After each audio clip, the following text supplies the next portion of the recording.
Assalamualaikum adik-adik, bagaimana kabarnya? Semoga baik-baik saja. Em, Terima kasih atas kesempatan yang telah diberikan. Pada pertemuan kali ini kita akan membahas materi tentang logika dan algoritma. Karena pada pertemuan yang lalu kita sudah membahas tentang konsep dasar dari mata pelajaran simulasi dan komunikasi digital. Maka dari itu pada pertemuan kali ini kita akan membahasnya lebih dalam, yaitu kita berlanjut ke materi logika dan algoritma. Oke, langsung saja. Logika berasal dari kata Yunani kuno atau logos, berarti hasil pertimbangan akal pikiran yang diutarakan lewat kata dan dinyatakan dalam bahasa. Nah, logika itu adalah sebuah hasil pertimbangan dari proses penalaran atau proses berpikir yang dilakukan oleh seseorang, kemudian diutarakan lewat kata atau lisan dan dinyatakan dalam bahasa. Nah, logika itu memiliki kegunaan. Kegunaannya apa? Yang pertama, membantu setiap orang yang mempelajari logika untuk berpikir secara rasional, kritis, lurus, tepat, tertib, metodis, dan koheren. Kegunaan yang kedua yaitu meningkatkan kemampuan berpikir secara abstrak, cermat, dan objektif. Kegunaan yang ketiga yaitu menambah kecerdasan dan meningkatkan kemampuan berpikir serta penalarannya secara tajam dan mandiri. Dan kegunaan yang keempat yaitu meningkatkan cinta akan keberanian dan menghindari kekeliruan, kesesatan. Jadi logika ini memiliki banyak kegunaan. Itu membantu manusia untuk berpikir secara faktual, tidak berdasarkan perasaannya ya. Tentunya ada banyak data-data di dalam yang diolah di dalam otaknya, kemudian dia sampaikan dalam bentuk kata-kata. Itu adalah bentuk sebuah logika. Jadi orang yang berlogika itu tidak mudah mengalami kesesatan. Baik, kita masuk ke dalam algoritma. Algoritma sendiri itu adalah suatu prosedur atau langkah-langkah yang berurutan dan saling berintegrasi. Nah, langkah-langkah ini dilakukan agar solusi masalah dapat diperoleh atau dapat diselesaikan. Jadi algoritma itu adalah sebuah step by step yang tentunya berurutan. Namanya juga step by step, tentunya harus berurutan, saling berintegrasi. Integrasi itu adalah saling berhubungan antara langkah yang satu dengan langkah yang lainnya. Misalnya langkah pertama dan langkah kedua itu saling berhubungan. Tidak mungkin dong misalnya seseorang ingin membuat teh, belum mengambil gelas sudah menuangkan tehnya. Tentunya tehnya akan tumpah kalau tidak ada wadahnya. Jadi algoritma itu adalah sebuah langkah-langkah atau prosedur yang saling berurutan dan harus saling berhubungan atau saling berintegrasi. Nah, kenapa ada algoritma? Agar solusi masalah yang ingin diselesaikan dapat diperoleh.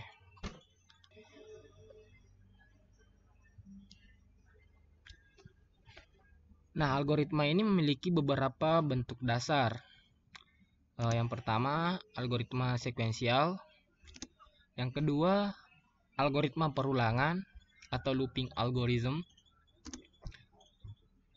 Yang ketiga, algoritma percabangan atau conditional algorithm. Jadi ini adalah bentuk dasar dari algoritma. Oh ya, sebelum kita membahas ini lebih lanjut, fun fact, algoritma itu ditemukan oleh ilmuwan muslim, yaitu Al-Khawarizmi yang juga penemu aljabar. Nah, orang-orang Eropa itu mengambil nama Al-Khawarizmi ini, itu diserap menjadi algoritma, dan kemudian orang Indonesia membahasa Indonesiakannya menjadi algoritma. Jadi itu adalah sejarah dari algoritma, ditemukan oleh ilmuwan muslim yaitu Al-Khawarizmi yang juga penemu aljabar. Kemudian orang-orang Eropa menyerap kata Al-Khawarizmi ini menjadi algoritma, kemudian orang Indonesia mengambilnya, mengubahnya menjadi kata algoritma. Oke, lanjut kita membahas bentuk dasar dari algoritma ini. Yang pertama, algoritma sekuensial atau sequential algorithm. Algoritma ini merupakan algoritma yang langkah-langkahnya secara urut dari awal hingga akhir. Langkah demi langkah yang dijalankan harus urut dari atas sampai bawah. Jadi algoritma sekuensial ini sederhananya algoritma ini tidak memiliki sebuah percabangan, tidak memiliki sebuah perulangan. Jadi algoritma ini jelas langkahnya dari awal hingga akhir. Jadi alurnya itu cuma satu arah, dari atas ke bawah. Jadi algoritma sekuensial ini tidak memiliki sebuah persyaratan, tidak memiliki sebuah perulangan. Namun langkah-langkahnya pasti dari atas sampai bawah. Contohnya algoritma sekuensial, misalnya kalau kita ingin memindahkan gelas kopi ke gelas teh misalnya ya. Yang pertama, ini contoh algoritma sekuensial. Yang pertama, kita beri nama gelas agar tidak tertukar. Misalnya untuk gelas kopi kita berikan nama untuk gelas air kopi, untuk gelas teh, untuk air teh kita berikan nama dulu. Kita buatkan sebuah variabel untuk kedua gelas ini. Nah, yang kedua, untuk menukarkan isi kedua gelas yang tadi, step keduanya itu kita menyiapkan gelas tampung yang lain untuk memindahkan isi dari gelas yang tadi. Step yang ketiga, pindahkan air kopi ke dalam gelas tampung yang sudah disiapkan tadi, sehingga air dalam gelas kopi akan kosong. Step yang keempat, kan tadi gelas kopi sudah kosong nih. Jadi step yang keempat, kita masukkan air teh yang pada gelas teh, kita masukkan ke dalam gelas kopi, sehingga air di dalam gelas teh akan kosong. Nah, yang tadi gelas kopi sudah terisi air teh. Nah, yang kelima, masukkan air kopi yang berada pada gelas tampung ke dalam gelas teh, sehingga gelas tampung itu akan kosong. Jadi itulah langkah-langkah tadi untuk menukarkan isi dari gelas teh dan isi dari gelas kopi. Jadi kita memerlukan sebuah wadah. Sini angkanya sudah pasti ada di step kedua. Jadi ini adalah contoh algoritma sekuensial. Langkahnya tidak memerlukan syarat, tidak ada perulangan, jelas dari atas hingga bawah. Bentuk algoritma kedua, algoritma looping atau algoritma perulangan. Algoritma perulangan merupakan suatu algoritma yang menjalankan beberapa langkah tertentu secara berulang-ulang atau looping. Pada masalah yang kita hadapi, ada pula sebuah langkah yang harus kita lakukan secara berulang-ulang. Nah, algoritma perulangan ini juga memiliki output, tapi pada langkah-langkah tertentu akan ada situasi di mana langkah-langkah tersebut harus kita ulang-ulang secara terus-menerus agar outputnya kita dapatkan. Nah, misalnya contoh algoritma looping itu, misalnya kalau kita menjemur sebuah pakaian ya, tentunya kita harus menyiapkan jemuran terlebih dahulu. Step yang kedua, ambil satu pakaian yang nantinya akan dijemur. Yang ketiga, peras pakaian tersebut terlebih dahulu. Langkah keempat, letakkan pakaian tersebut pada tiang jemuran. Nah, ini adalah langkah perulangannya. Jadi, untuk menjemur pakaian harus ada langkah-langkah yang diulang, yaitu langkah 2 sampai 4. Jadi, langkah 2, 3, 4 itu akan kita ulang terus hingga pakaiannya habis. Jadi ini adalah contoh algoritma looping. Untuk menemukan sebuah output, ada langkah-langkah yang kita ulang-ulang secara terus-menerus.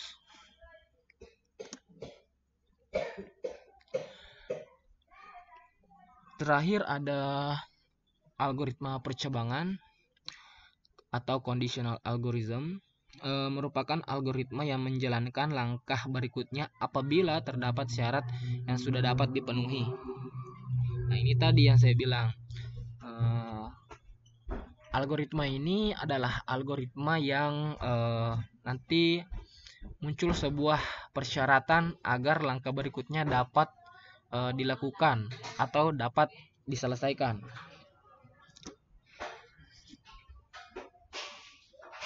Nah, ini adalah contoh algoritma percabangan. Misalnya untuk apa ya? Misalnya untuk memanaskan air. Langkah yang pertama itu tentunya kita harus menyiapkan panci. Yang kedua, kita masukkan air secukupnya ke dalam panci. Langkah yang ketiga yaitu tutup panci tersebut. Langkah yang keempat, letakkan panci tersebut di atas kompor. Hidupkan kompor, ya tentunya. Langkah yang keenam, ambil air yang sudah mendidih, lalu matikan kompor. Dan langkah yang terakhir, ambil panci tersebut dari kompor. Nah, di sini ada sebuah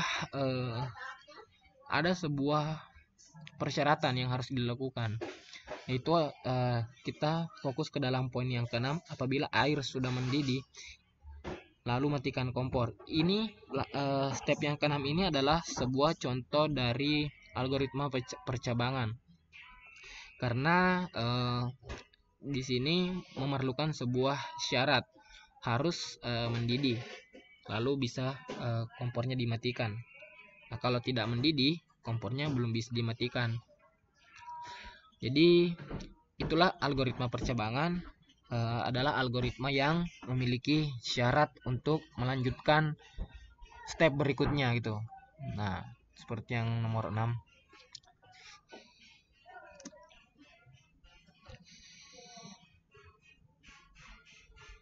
Selanjutnya, algoritma itu sebenarnya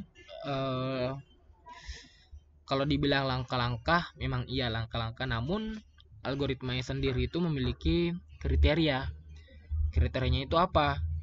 Yang pertama, harus ada outputnya atau harus ada hasilnya. Nah, karena kalau misalnya kita membuat algoritma tapi tidak ada outputnya atau tidak ada hasilnya, itu langkah-langkah yang kita lakukan itu adalah langkah sia-sia kalau tidak memiliki output. Yang kedua, algoritma itu harus efektif atau efisien.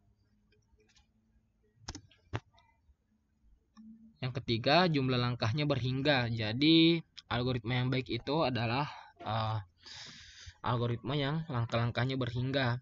Karena kalau algoritma itu tidak berhingga, tentunya akan tidak efisien, karena itu akan memakan banyak waktu untuk menyelesaikan sebuah masalah. Yang keempat, tentunya berakhir. Algoritma itu harus memiliki akhir.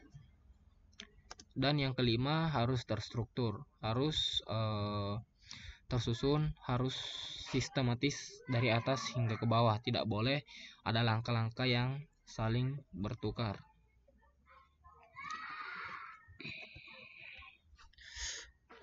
Kalau kita menarik kesimpulan dari kriteria algoritma ini, suatu algoritma yang terbaik harus menghasilkan output yang tepat guna atau efektif dalam waktu yang relatif,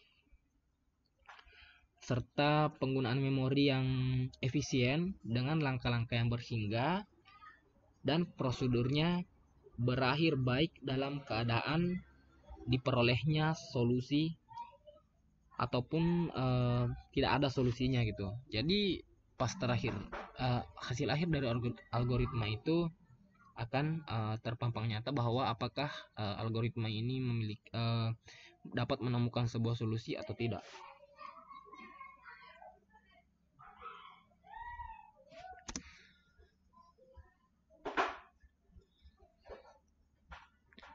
Baik, lanjut ke tahapan menganalisis sebuah algoritma.